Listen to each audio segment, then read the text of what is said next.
welcome back to the Swanies channel. Today it's just me behind the camera because Estienne is at work, but don't worry, he'll be in the next video. In this video, I just want to share a broad summary of what's been happening to us over the last 4 weeks as we were immigrating from South Africa to New Zealand. But some of the topics that I'm mentioning today, we'd really like to talk about in more detail. So we'll be making separate videos for those and uploading them in the future. So get comfy and let's catch up on what's been happening to us since our last upload. The last 2 weeks before leaving South Africa were honestly a whirlwind. We had been selling all of our home contents, and about 2 weeks before our flight we moved into Estienne's parents' home.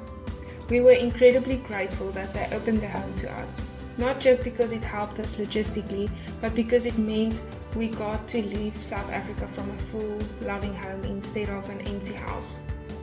Living with his parents also brought us closer to all of our family, or most of our family.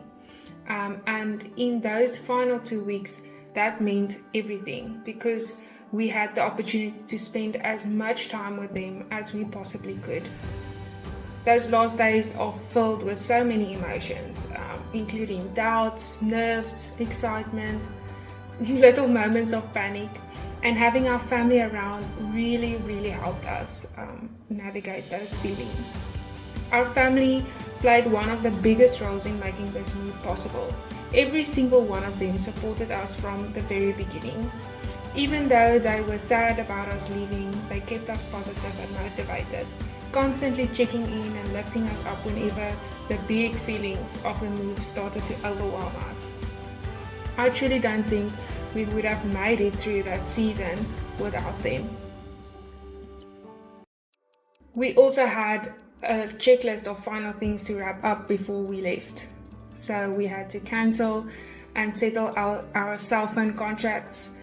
We had to close our bank accounts, collecting our last documents from Home Affairs, copying and certifying all of our personal documents.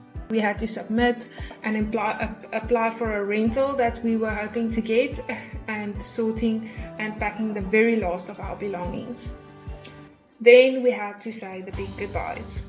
One of the best decisions we made was saying our goodbyes at home, not at the airport. It gave us the chance to spend a full day with each of our families and say goodbye properly, without the rush, without the crowds or the emotional chaos of an airport farewell. It made the goodbye gentler, more meaningful and far less traumatic.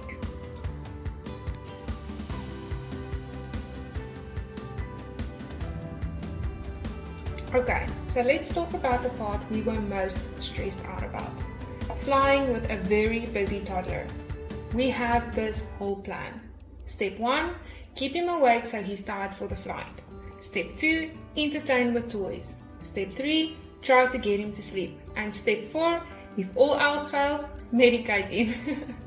But honestly, we stressed for nothing. He was amazing. Our first flight was the big one, 12 hours. We made sure he had his tummy during takeoff, so his ears wouldn't hurt, and we kept him awake at the airport so he'd be tired once we boarded.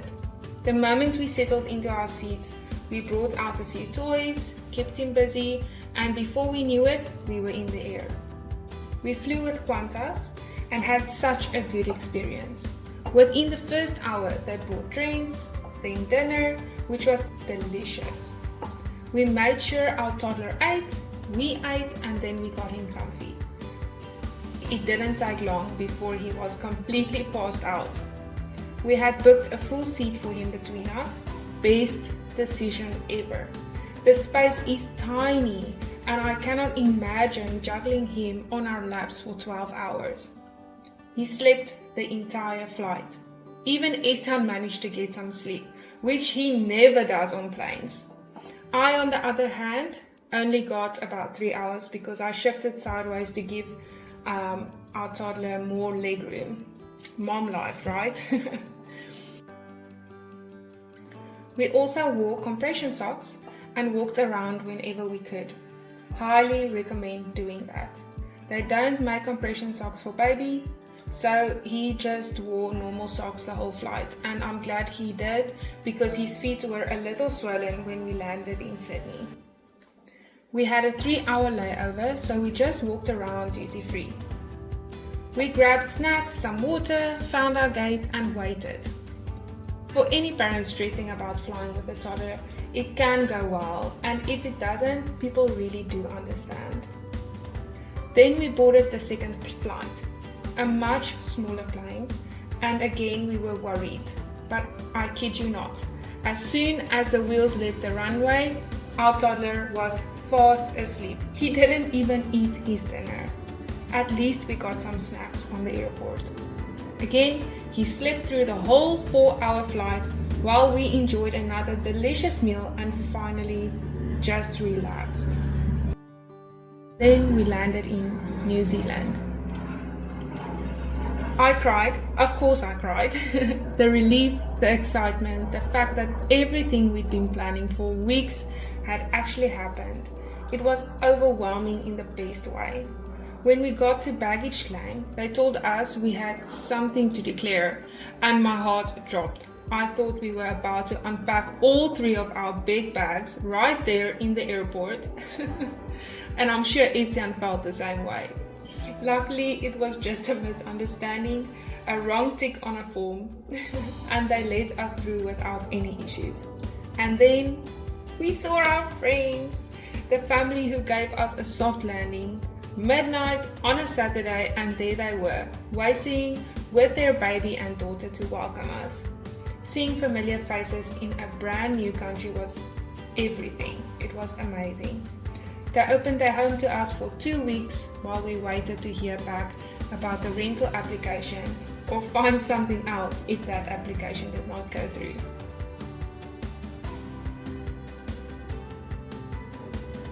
When we arrived at our friend's home from the airport, we were met with the sweetest surprise, a beautiful welcome basket waiting on our bed. Our friend had filled it with all kinds of delicious New Zealand treats and thoughtful little gifts. You could already feel that Kiwi care. We went to bed exhausted, and the next morning we tried to get up early with the rest of the house to adjust to the new time zone. We tried, but our toddler? Absolutely not. He was miserable. He had cold hands, he was wobbling around with no balance, and we were very concerned. After a bit of Googling, as all parents do, we learned that this happens after long flights and that movement and hydration helped. Our friend's daughter played little running games with him, helping him to move around, and by the time he had his first nap, his hands were warm again. Such a huge relief. And it wasn't just him. I had a terrible jet lag. Vertigo, fatigue, that weird floating feeling, the full package. One night, I even gave up on trying to sleep. Got up with my toddler, watched a kid show, ate a cookie, and then we tried again. Luckily, Estian got the light version of jet lag, so that helped keep at least one of us functioning. During those first 3 days, we set up our New Zealand cell phone contracts and activated our bank accounts, and in between all the admin, our friends took us to some beautiful beaches, showed us around town, and gave us a quick crash course in where to shop, how things work, and all their best local tips. So we landed on the Sunday, and by Wednesday, Estian was already off to his first day of work, meeting his new team. While he was working, I got to stay home with our son, go for walks, visit the beautiful parks here in New Zealand, and just enjoy the time settling in. In the first week, we bought our new car and went to view the rental we had applied for. Funny enough, we only applied for the one house, the only one we really liked. So we definitely put all our eggs in one basket. But it paid off because we got it and we were so excited. 2 weeks later, we got the keys to our rental, even though we didn't have a single piece of furniture yet. The first 2 weeks in New Zealand were spent shopping, furnishing, and basically creating a home from scratch. It was such a fun experience. Letting go of all our old stuff and starting fresh, being creative with our new home and making it ours piece by piece.